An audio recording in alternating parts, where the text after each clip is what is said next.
Good morning, जय माता दी everyone. तो आज फिर जीतू स्कूल नहीं गया। आज उसका तीसरा दिन है जिसको हस्बैंड ने मना करा है। अभी उसको खांसी है तो कह रहे पूरी तरह ठीक होगी तभी भेजेंगे। वैसे मेरा मन तो था भेजने का।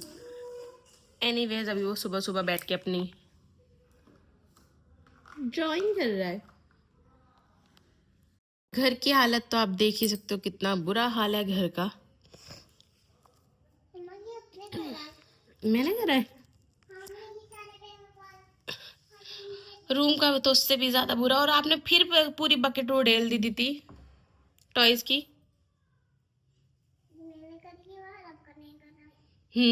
मैंने करी और आपने करा है तो पता नहीं मैंने क्या करा है। अब चलो भैया अपने कामों में शुरू करते हैं। और भैया के लिए मैंने सैंडविच बनाने रख दिया ऑलरेडी। सो पहले इनको निपटाते हैं कमरों को।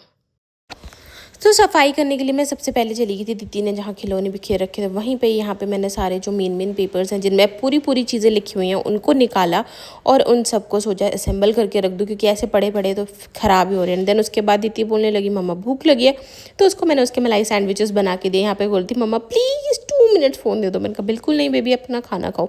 एंड देन यहाँ पे असेंबल करके मैंने सारे वॉल पे चिपका दिए थे कि चलते पढ़ते पढ़ तो लेगी कम से कम, पड़े रहने से तो अच्छा ही। एंड देन उसके बाद जो है मैंने यहाँ पे सारे सोफे वगैरह सेट करके हटा रखे थे कि आंटी आई हुई थी तो उन्होंने झाड़ू पोछा कर दिया पीछे भी, क्योंकि हफ्ते में एक आधी बार तो करवाना ज़रूरी ही होता, वरना फंगस टाइप का लग जाता सीलन की वजह से। एंड देन उसके बाद हस्बैंड आ गए थे तो मैंने उनसे थोड़ा सामान मंगाया था, वो लेके आ गए थे। उसके बाद मैंने चाय नाश्ते की तैयारी करी, आई मीन ब्रंच की तैयारी करी। तो हम सब ने खाना वाना खाया।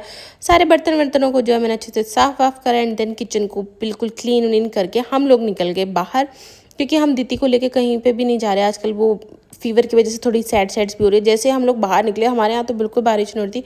आगे पार्क की साइड पे पहुंचे तो थोड़ी थोड़ी बूंद सी आने लग गई थी। तो फिर अच्छा हुआ हमने टॉवल ले रखा था, दीदी को अच्छे से टॉवल के नीचे मैंने कवर किया कि कहीं से कोई बूंद ना आ जाए, ताकि क्योंकि उसको फीवर ना हो जाए फिर से। वैसे तो मौसम इतना प्यारा हो रहा था, मज़ा आ रहा था। फिर उसके बाद दीदी को हमने मम्मी के पास ही छोड़ दिया, हमें कुछ काम भी था।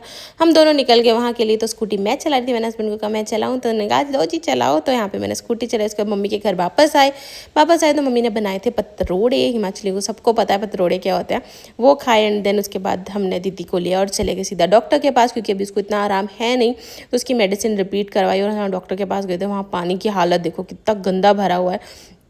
यहाँ से हमें हाईवे तक निकलने में इतनी प्रॉब्लम हो जाती है, क्योंकि हमारा घर तो हाईवे के बिल्कुल साथ में ही है, तो इतनी इशू नहीं होता वहाँ पानी वानी का ऐसा कुछ भी। बट यहाँ पे बहुत बुरा हाल था। एंड देन उसके बाद हम घर आए और मौसम इतना प्यारा हो रहा था, मन नहीं कर रहा था सच बताऊँ मेरा घर जाने का।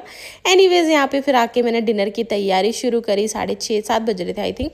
तो डिनर की तैयारी शुरू कर दी। डिनर में मैंने बनाई थी दाल घी की, आई मीन घिया चने की दाल। एंड देन उसके बाद से मैं बनाई रोटी वगैरह बना के नीचे मम्मी और को दे के आई। एंड देन हस्बैंड को भी दे दी मैंने, उनको गरम गरम सर्व कर दी, क्योंकि बहुत उनको भूख लग रही थी बोल रहे थे। एंड देन उसके बाद किचन विचन को साफ़ किया, अपना सारा जो है काम ख़त्म किया, लड्डू जी को सुलाया और फिर चली गई थी मैं अंदर रूम में। और उसी के साथ आज हमारा दिन होता है ख़त्म। Thank you for watching. Please like